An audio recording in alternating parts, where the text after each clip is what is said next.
La salle de conférence ultra-moderne de Summit Venture ressemblait à un tombeau. 6 investisseurs en costume hors de prix étaient assis autour de la table polie, affichant des expressions mêlant ennui et mépris à peine dissimulés.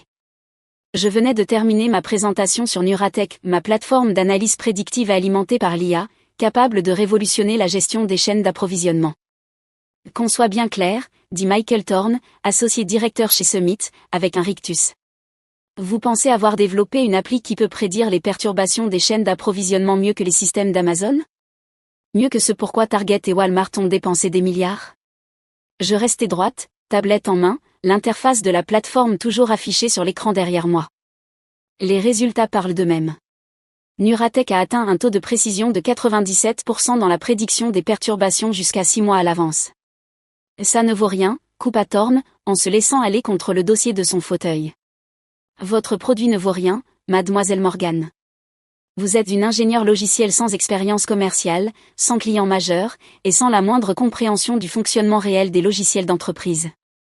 Les autres investisseurs acquiescèrent, refermant déjà leur portefeuille, me rayant de leurs esprits. Leur décision était prise avant même que je n'entre dans la pièce. Merci pour votre temps, dis-je calmement en rassemblant mes affaires. Mes mains ne tremblaient pas. Ma voix ne faiblissait pas. J'avais appris depuis longtemps que montrer la moindre faiblesse dans ce genre de salle était fatal. Alors que je franchissais la porte, j'entendis l'un d'eux ricaner. Tu te rends compte ? Elle pensait vraiment pouvoir rivaliser avec Amazon. Je souris à peine, pensant à l'email qui m'attendait dans ma boîte de réception, celui que je n'avais pas eu le droit d'évoquer. Celui envoyé par le responsable des acquisitions stratégiques d'Amazon, me demandant une démonstration privée de Nuratech la semaine prochaine. Mais ça, ce serait pour plus tard. D'abord, j'avais une histoire à raconter. Une histoire qui avait commencé 3 ans plus tôt, dans une pièce bien différente, avec un tout autre genre de rejet. 3 ans plus tôt. Je suis désolée, Olivia, mais nous allons devoir nous séparer de vous. J'étais assise dans le bureau de mon superviseur chez Global Logistics Solutions, fixant l'homme qui venait de mettre fin à mes 8 années de carrière en tant que développeuse de logiciels pour la chaîne d'approvisionnement. Dave Miller se tortillait sur son siège, essayant d'avoir l'air compatissant, mais paraissant surtout soulagé. Le système de prédiction automatisé que vous avez proposé est tout simplement trop expérimental. Trop risqué. Nous devons nous en tenir aux solutions éprouvées. Je hochai lentement la tête, pensant aux centaines d'heures passées à analyser les défaillances de la chaîne d'approvisionnement, au schéma que j'avais découvert, à la solution que j'avais conçue pendant mon temps libre. Je leur avais montré comment leur système actuel manquait des signes d'alerte cruciaux, comment il échouait à relier entre elles des données apparemment sans rapport, mais qui pouvaient signaler des perturbations des mois à l'avance. Ils n'avaient pas simplement rejeté mon idée. Ils m'avaient licencié pour l'avoir développée de manière indépendante, prétendant que cela violait mon contrat de travail. Ils voulaient du sûr, du prévisible, du médiocre. Je leur ai donné ce qu'ils voulaient, un départ discret, un accord de confidentialité signé, la promesse de ne pas concurrencer directement leurs systèmes obsolètes. Ce qu'ils ignoraient, c'est que j'avais déjà préparé le terrain pour quelque chose de bien plus grand. La prime de départ qu'ils m'ont proposée, 6 mois de salaire, ne marquait pas la fin de ma carrière chez GLS. C'était le capital de départ de ma révolution. Je passais le premier mois à construire le cœur de Nuratech dans mon bureau à domicile, des journées de 18 heures, alimentées par le café et la détermination. Mes économies fondaient. Mes amis s'inquiétaient. Ma famille me suggérait des options de carrière plus réalistes. Mais moi, j'avais vu quelque chose que ne pouvait pas voir. Dans les immenses ensembles de données que j'avais analysés chez GLS, dans les innombrables perturbations de chaînes d'approvisionnement que j'avais étudiées, il y avait des schémas, des connexions subtiles que les analystes humains rataient, des signaux d'alerte précoces que les logiciels existants ne détectaient pas. La percée survint à 3 heures du matin, un mardi, 4 mois après mon licenciement. Je travaillais sur un nouveau type de réseau neuronal, qui traiterait les données logistiques autrement. Plutôt que de chercher des relations directes de cause à effet, il identifiait des motifs complexes à travers des facteurs apparemment sans lien. Les conditions météorologiques en Asie du Sud-Est. Le sentiment sur les réseaux sociaux à propos des entreprises manufacturières.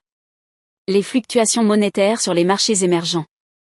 De légers retards d'expédition, insignifiants en apparence. Mais en les connectant correctement, en laissant y avoir l'ensemble du tableau, ils devenaient des signaux d'alerte limpides de perturbations majeures. Je l'ai appelé le Nexus Protocol, un système d'IA capable de percevoir les fils invisibles qui relient les chaînes d'approvisionnement mondiales, prédisant les problèmes avant même qu'ils n'émergent. Le premier test fut réalisé à partir de données historiques, issues de la crise de la chaîne d'approvisionnement d'un grand fabricant d'électronique en 2019. Nuratech avait identifié les signaux d'alerte 6 mois avant que la perturbation ne survienne, des signaux qu'aucun autre système, qu'aucun analyste humain, n'avait remarqués. J'ai effectué d'autres tests, chaîne d'approvisionnement pharmaceutique, pièces automobiles, inventaire de détails. À chaque fois, Nuratech a détecté les schémas. À chaque fois, il a prédit les perturbations avec une précision déconcertante. Au bout du 5e mois, j'avais un prototype fonctionnel. Au bout du 6e, j'avais déposé mes premiers brevets. Ce que je n'avais pas, c'était de l'argent. L'indemnité de licenciement touchait à sa fin, et l'infrastructure pour l'IA coûte cher. C'est alors que j'ai rencontré Sophia Martin. Elle m'a trouvé via un forum technologique, où j'avais posté quelques questions théoriques sur l'architecture des réseaux neuronaux. Ancienne dirigeante dans le secteur de la logistique, devenue investisseuse providentielle, elle a immédiatement compris ce que j'étais en train de créer. Ce n'est pas simplement un logiciel, m'a-t-elle dit lors de notre premier café. C'est un bouleversement fondamental dans notre manière de comprendre la dynamique des chaînes d'approvisionnement.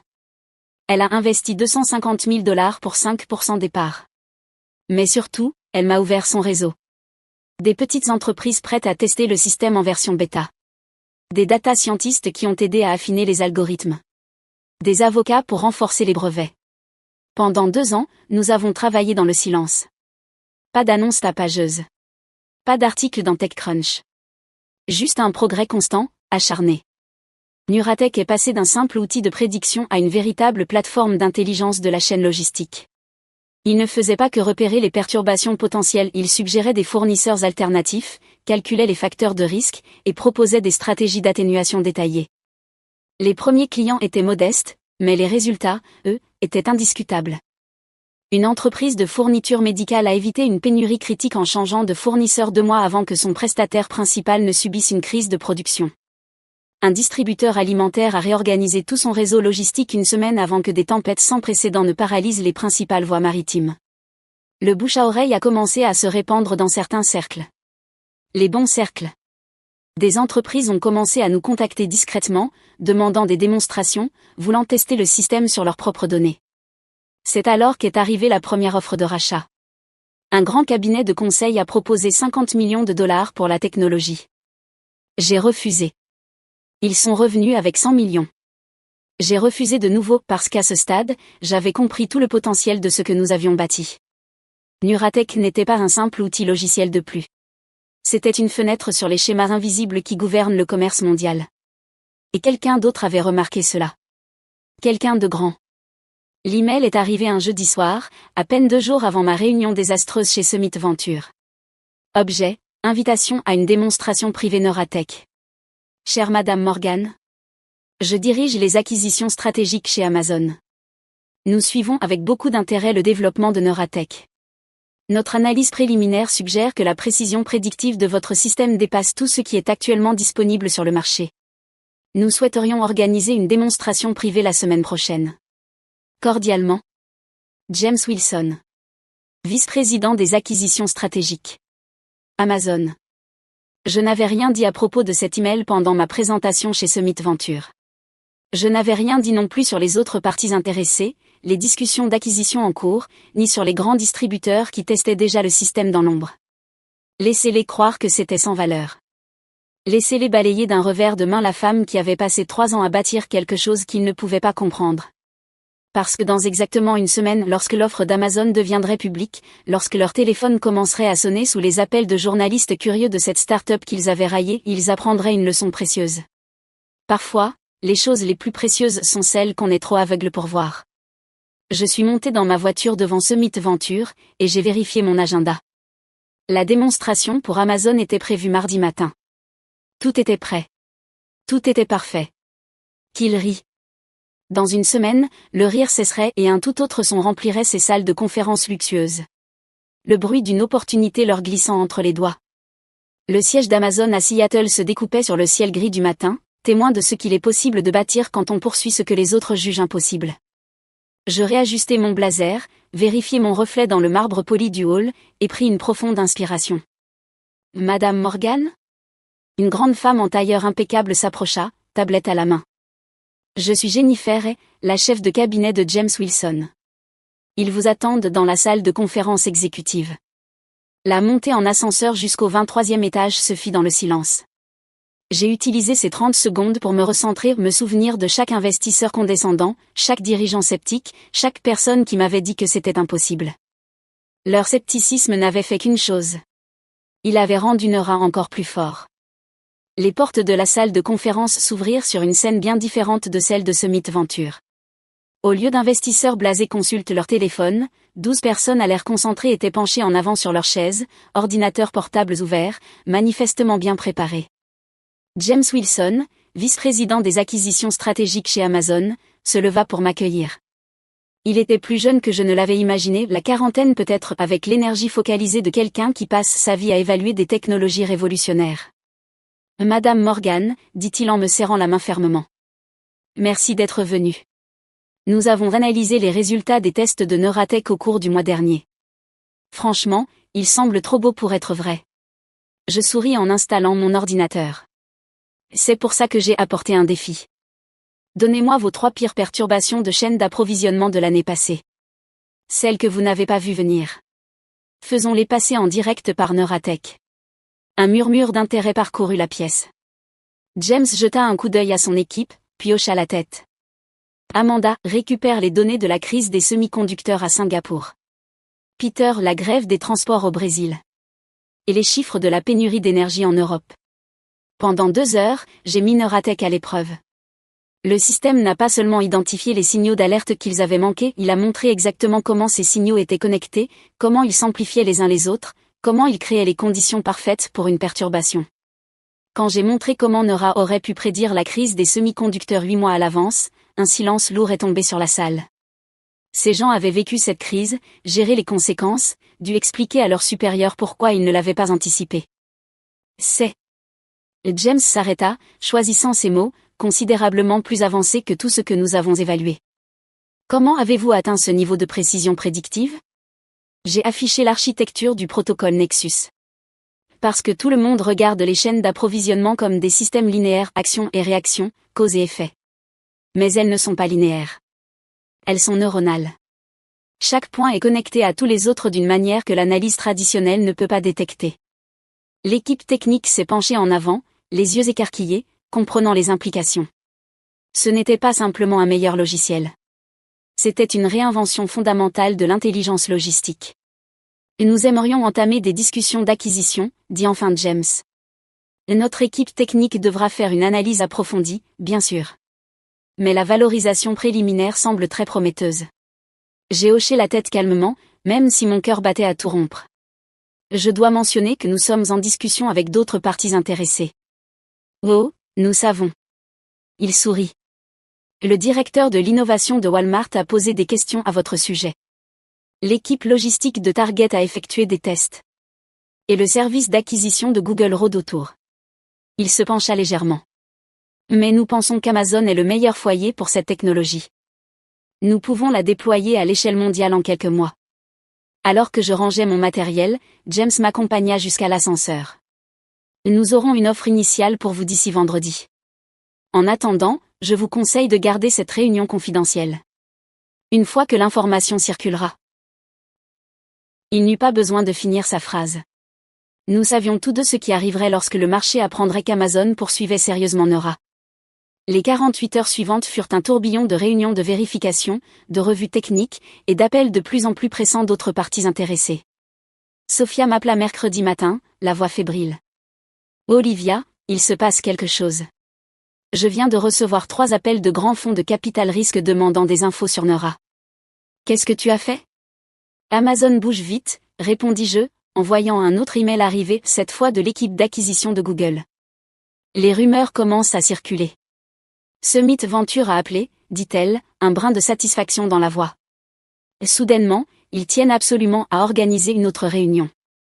Je pensais au visage moqueur de Michael Thorne. À son geste de la main, plein de condescendance. Qu'ils attendent. Jeudi après-midi, les blogs technologiques s'agitaient de rumeurs. TechCrunch publia un article spéculatif sur l'intérêt d'Amazon pour une start-up d'IA révolutionnaire dans la chaîne d'approvisionnement. Reuters parla d'activités inhabituelles dans le secteur des logiciels logistiques. Mon téléphone ne cessait de sonner. Les investisseurs qui ignoraient mes emails depuis des mois voulaient soudain des réunions en urgence. Les anciens sceptiques voyaient enfin le génie de l'approche de Neuratech. Même mon ancien patron de GLS tenta de me joindre, se souvenant probablement trop tard de qui détenait les brevets. Mais je me concentrais sur un seul email arrivé à 16h47, ce jeudi-là. Madame Morgan. Suite à notre examen technique et à notre analyse de marché, nous souhaitons vous présenter l'offre formelle d'Amazon pour l'acquisition de Neuratech. Les termes initiaux sont détaillés dans le document ci-joint, mais le montant principal est de 500 millions de dollars, avec des clauses de complément de prix pouvant porter le total à 650 millions. Nous sommes prêts à annoncer publiquement la semaine prochaine sous réserve de votre accord. Cordialement. James Wilson. VP des acquisitions stratégiques. Amazon. Je restais assise dans mon bureau à domicile, fixant le chiffre à l'écran. Un demi-milliard de dollars voire plus pour une technologie qu'ils disaient irréalisable. Pour une entreprise qu'ils avaient qualifiée de sans valeur. Mon téléphone vibra. Un message de Sophia. Summit Venture est en panique. Thorne vient d'offrir de venir chez toi pour une réunion. Je lui dis que tu es occupé à compter tes futurs millions. Je souris, me souvenant de ces paroles, votre produit ne vaut rien.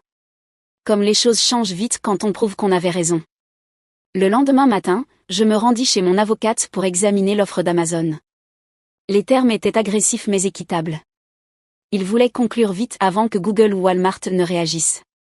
Pendant que nous passions les documents en revue, le téléphone de mon avocate clignotait sans cesse. L'histoire se répandait. Les grands médias commençaient à connecter les points. Le monde des affaires allait découvrir que le plus grand géant technologique de l'histoire misait tout sur la start-up que tous les autres avaient méprisée. Nous devons nous attendre à une forte attention médiatique lorsque cela sera public, dit-elle en me faisant glisser un autre document, surtout vu le montant de l'offre. Je hochai la tête en signant. Qu'il parle. Les chiffres parlent d'eux-mêmes. Plus tard dans la journée, alors que je rentrais chez moi, je passais devant le bâtiment de Global Logistics Solutions là où j'avais été licencié 3 ans plus tôt. Leur action avait chuté de 23% depuis les premières rumeurs autour de Neuratech. Drôle comme le karma fonctionne. Mon téléphone sonna via les haut-parleurs de la voiture. Olivia, dit James Wilson, avec enthousiasme, le conseil vient d'approuver les conditions finales. Nous annonçons lundi matin, avant l'ouverture des marchés. Vous êtes prête pour ce qui arrive?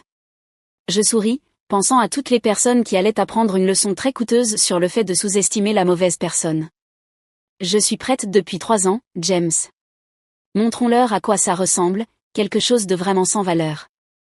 Le week-end passa dans un flou de préparatifs de dernière minute, documents juridiques, communiqués de presse, plans de transition technique. Mais à travers tout cela, je ne cessais de penser à la semaine suivante, au moment où tous ces investisseurs qui m'avaient tourné le dos allaient ouvrir leur téléphone et voir les gros titres. Parce que parfois, réussir ne consiste pas seulement à prouver sa valeur. Parfois, c'est regarder les autres réaliser à quel point ils s'étaient trompés. Et le lundi matin, quand le communiqué de presse d'Amazon fut diffusé, quand le monde des affaires explosa à l'annonce de l'acquisition à 500 millions de dollars, quand les téléphones de Summit Venture se mirent à sonner sans relâche avec des appels furieux d'investisseurs se demandant comment ils avaient pu laisser passer cette opportunité, moi, je serais tranquillement assise dans mon bureau, lisant chaque article, savourant chaque mot. Qu'ils appellent ça de la chance. Qu'ils disent qu'ils ont failli investir. Qu'ils se débrouillent pour expliquer pourquoi ils ont rejeté une entreprise valant un demi-milliard de dollars comme étant sans valeur. J'avais cessé de m'intéresser à leur opinion il y a 3 ans. Désormais, je ne me nourrissais que de leurs regrets. Le dimanche soir, alors que les dernières heures s'égrenaient avant l'annonce, je reçus un dernier email de Michael Thorne. Madame Morgan? Je crains d'avoir été trop hâtif dans mon évaluation de Neuratech. Peut-être pourrions-nous nous rencontrer demain afin de discuter d'éventuelles opportunités d'investissement. Cordialement. Michael Thorne. Managing Partner, Summit Venture. Je cliquai sur « Supprimer » sans répondre. Demain, il aurait sa réponse sous forme de gros titres qu'il n'oublierait jamais. Parfois, le silence parle plus fort que les mots. Et parfois, la meilleure réponse à « sans valeur », c'est de leur montrer exactement ce qu'ils ont manqué. Tout était en place. Les papiers étaient signés. Et dans quelques heures à peine, le monde allait découvrir ce qu'est la vraie valeur. Le lundi matin se leva, clair et lumineux. J'étais dans mon bureau à domicile à 5h30, regardant les chaînes d'infos financières en sourdine, attendant l'annonce qui allait tout changer. Mon téléphone vibrait déjà avec des messages de Sophia. CNBC a un bandeau spécial prêt à diffuser. Bloomberg fait tourner des teasers sur une grosse acquisition tech. Le Wall Street Journal vient de publier l'article en direct. Je réactivais le son de la télévision juste à temps pour entendre l'encre de CNBC retenir son souffle d'excitation. Dernière heure dans le secteur tech, Amazon annonce l'acquisition de la start-up d'intelligence artificielle Neuratech pour 500 millions de dollars, avec des bonus pouvant porter le total à 650 millions. La technologie de prédiction logistique propulsée par IA de l'entreprise est qualifiée de révolutionnaire par les experts du secteur. Ma boîte mail explosa. Mon téléphone se mit à sonner sans interruption. Mais je me concentrais sur une notification en particulier, un message LinkedIn de Michael Thorne de Summit Venture, envoyé 1 minute après l'annonce. Olivia, appelle-moi immédiatement. Nous devons discuter de cette situation. Je souris, me rappelant ces mots de la semaine précédente, votre produit ne vaut rien. Et maintenant, il voulait discuter de la situation. Drôle comme un demi-milliard de dollars peut changer une perspective. La matinée se déroula comme une symphonie parfaitement chorégraphiée de validation. Chaque grand média reprit l'information. Les blogs tech s'emballèrent, analysant l'impact potentiel de Neuratech sur les opérations d'Amazon. Les publications spécialisées dans la logistique se précipitèrent pour expliquer comment elles avaient pu passer à côté de cette technologie révolutionnaire. À 9h30, la bourse ouvrit. L'action Amazon bondit de 3% à l'annonce. Les actions des éditeurs traditionnels de logiciels logistiques chutèrent. Global Logistics Solutions, mon ancien employeur, perdit 28% dans la première heure de cotation. À 10h, mon avocate avait déjà compté 17 demandes d'interview émanant de grands médias. Le Wall Street Journal voulait faire un portrait. Forbes me proposait d'intégrer sa liste des 30 under 40. TechCrunch avait déjà publié 3 analyses différentes sur l'acquisition. Mais le véritable drame se jouait dans le monde du capital risque. Sophia me tenait informée par un flux constant de textos. 2 associés de Summit m'ont appelé en larmes. 3 autres fonds qui nous avaient rejetés sont maintenant assaillis d'appels furieux de leurs investisseurs. Quelqu'un a fait fuiter que Google préparait une contre-offre de 600 millions. Trop tard. À 11h, je pris enfin un appel de James Wilson d'Amazon. Olivia, dit-il, excité mais pas surpris, la réponse est encore plus forte que prévu. Notre équipe technique parle déjà de l'acquisition la plus importante depuis KA Systems. Je m'adossais dans mon fauteuil, regardant CNBC rediffuser l'interview d'un expert IA expliquant pourquoi la technologie de Neuratech allait bouleverser l'industrie. Et le marché ? Demandai-je, même si je connaissais déjà la réponse. On est à presque plus 4%. Mais l'histoire, la vraie, c'est ce qui arrive à nos concurrents. Ils couraient tous pour expliquer pourquoi ils n'avaient rien d'équivalent à Neuratech. Parce qu'ils l'avaient tous rejeté, comme Summit Venture l'avait fait, comme GLS l'avait fait en me licenciant. À midi, j'ai reçu un email inattendu de Dave Miller, mon ancien supérieur chez GLS. Olivia, je te dois des excuses. Lorsque nous t'avons licencié, nous avons commis une erreur terrible. Je m'en rends compte aujourd'hui. Le conseil d'administration pose des questions sur la manière dont nous avons pu passer à côté de cette opportunité. Je ne suis pas sûr de survivre aux répercussions. Félicitations pour ton succès. Dave. Je n'ai pas répondu. Certains ponts n'ont pas besoin d'être reconstruits. L'après-midi apporta encore plus de validation. Les blogs techniques commencèrent à décortiquer les brevets de Neuratech, s'émerveillant de la sophistication du protocole Nexus.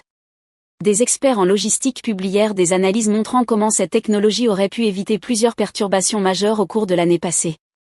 Mais le moment le plus satisfaisant arriva à 14h47, quand mon assistante me transféra une note interne qui avait fuité depuis Summit Venture.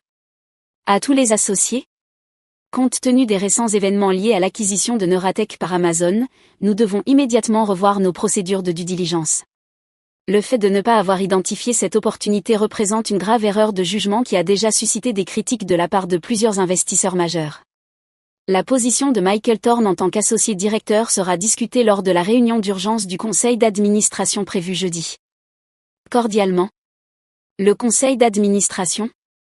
Je l'ai transféré à Sophia avec un seul mot, karma. Sa réponse est arrivée aussitôt. Il est fini. 2 autres associés viennent de m'appeler pour savoir si tu envisagerais de les laisser investir dans ta prochaine entreprise. Apparemment, être la personne qui a qualifié une boîte à 500 millions de sans valeur, ce n'est pas top pour la carrière. En fin de journée, l'histoire avait évolué au-delà d'une simple annonce d'acquisition. C'était devenu une étude de cas sur la manière dont le capital risque traditionnel passe souvent à côté de technologies révolutionnaires à cause de biais et d'arrogance. CNBC a diffusé un segment spécial intitulé « Le point aveugle à 1 milliard, pourquoi les capital risqueurs ratent les ruptures technologiques ?» Ils ont interrogé des experts sur les raisons pour lesquelles les firmes établies échouent à reconnaître le potentiel transformateur de certaines innovations. Summit Venture a été mentionné à plusieurs reprises et pas en bien.